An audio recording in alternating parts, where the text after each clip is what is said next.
તમિલનાડુના નેતાઓ તમિલમાં સહી નથી કરતા, મોદીનો સ્ટાલિનને ટોણો। વડાપ્રધાન નરેન્દ્ર મોદીએ રામનવમીના અવસર પર તમિલનાડુમાં 8300 કરોડ રૂપિયાના રેલવે અને રોડ પ્રોજેક્ટ્સ ખુલ્લા મૂક્યા હતા, જેમાં પમ્બન બ્રિજ, નવી ટ્રેન સેવા અને રામેશ્વરમથી ચેન્નઈ સુધી સારી કનેક્ટિવિટીનો સમાવેશ થાય છે। પમ્બન બ્રિજ એશિયાનો પ્રથમ વર્ટિકલ લિફ્ટ રેલવે સમુદ્રી પુલ છે। દેશમાં ચાલી રહેલા ભાષા વિવાદો વચ્ચે તમિલનાડુના મુખ્યમંત્રી એમ.કે. સ્ટાલિન પર મોદીએ ટોણો માર્યો હતો અને કહ્યું હતું કે તમિલનાડુના નેતાઓ તમિલમાં સહી નથી કરતા। વડાપ્રધાન મોદીએ રામનાથ સ્વામી મંદિરમાં દર્શન કર્યા હતા અને રામનવમીની લોકોને શુભકામનાઓ આપી હતી।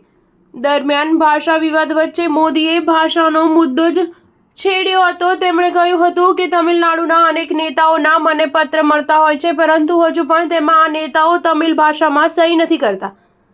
જો તમિલ ભાષા પર આટલું જ ગૌરવ છે તો પછી તમિલમાં સહી કરવી જોઈએ। તમિલ ભાષા અને તમિલ વારસાને વિશ્વમાં પહોંચાડવા માટે સરકાર આ દિશામાં કામ કરી રહી છે। દરમિયાન મોદીએ કહ્યું હતું કે છેલ્લા 10 વર્ષમાં ભારતે પોતાની ઇકોનોમીનું કદ બેગણું કર્યું છે। આટલી ઝડપથી વિકાસનું એક કારણ આપણું શાનદાર મોડર્ન ઇન્ફ્રાસ્ટ્રક્ચર પણ છે।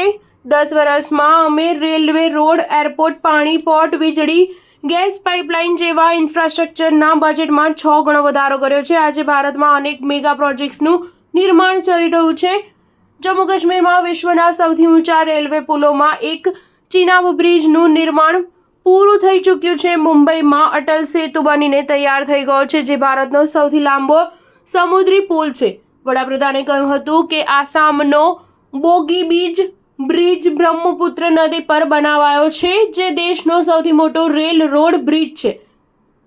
આ બધું જ ભારતના વિકાસ, રફતાર અને એન્જિનિયરોની ક્ષમતાનું પ્રમાણ છે।